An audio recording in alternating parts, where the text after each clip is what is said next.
I suspect foul play, and I've eliminated no suspects. Knives Out. Knives Out, indeed. We got to see it a week early. I know it's kind of been out for such a long time in different markets and the festivals, and people have been speaking highly of this film, at least in our circles.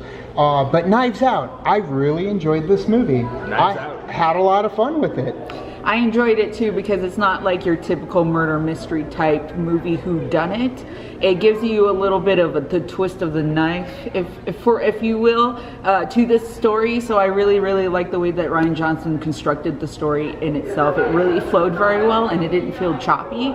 That's what I really liked about it. I've got to say, man, it's the cast for me. Like, the script is great, the direction's great. We all like Rian Johnson here, I'm pretty sure, but it's the cast. You can't get a movie like this without having such a great ensemble, and every single person brings their absolute best. I think this is some of the best work from all of them. Yeah, the cast was amazing, but what I really liked was like how they took your expectations to just play with them so much. Like, I did not see what was gonna happen in the first 30 minutes, and then from then on I was just like, well, what is going on?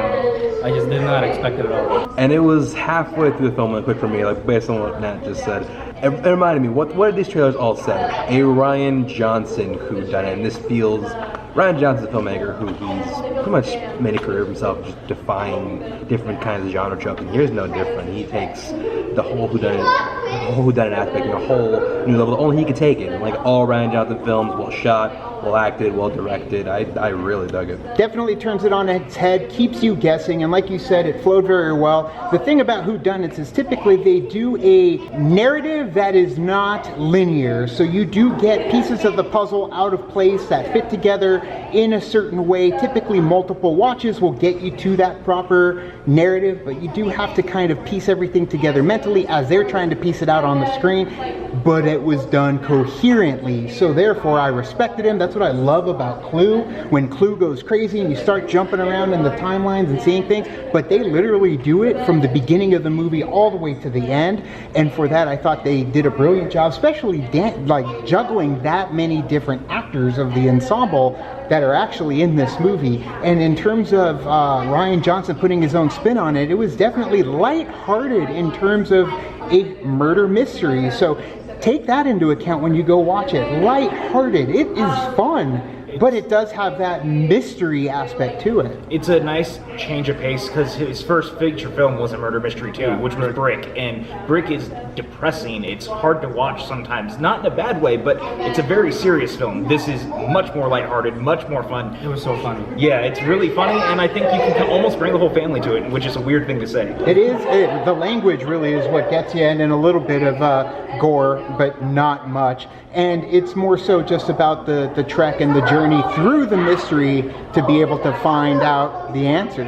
I will say though, if you're looking to going into a movie that is true to that murder mystery type movie, kind of throw that out the window and just go in and have fun. Like, don't try to sit there and be like, okay, who done it? Like, if you're focusing on what's going on, like, just focus on the movie itself as a whole. Right. And I feel like you'll really enjoy it more. Yeah, I definitely think if you were going in a little too serious or gung-ho looking for a mystery, one of the guys behind me even said, this is a mystery, and made a little poofing sound after he said it. But it was humorous. It was funny. There were a lot of lighthearted things about it that actually does make it go down easier to where you could watch it with the family. So it's funny that it's out on Thanksgiving. So either way, guys, that is our non-spoiler review for Knives Out. If you saw it, what did you think? Let us know down in the comments below. If you didn't see it, go check it out. I think if you're in the mood for something light with a little bit of fun and mysterious. But thank you, PJ. Thank you, Chance. Thank you, Nat. Guys, where can they find you, Chance? Twitter, Instagram, at ChanceWars_91. Check out my podcast, Noise by Chance, or my other podcast, PWCA, the podcast without a cool acronym. And check out the Noise by Chance YouTube channel. I do a ton of stuff. And also check out the Schmodown, join the Patreon. Spectacular, December 7th. It's going to be a hell of a fight. Hey guys, you can find me on Twitter and Instagram at PJ_Campbell. You can find me at the new Schmoes Know podcast feed where I work with Ryan Snelling, Movie House, TV House. We're talking Mandalorian, Watchmen. We review movies every week. So you can hear me talk all about Knives Out this upcoming week, which I can't wait. And of course, the DJ Campbell Show. Find us all on iTunes. And representing Call to Action, Nat, first time on the channel. You can find me at twitter.com/nattyis44 and also go like and subscribe to Call to Action Podcast. We're coming for that award. They are definitely gunning for it, taking the place of the vacuum that was left by yours truly.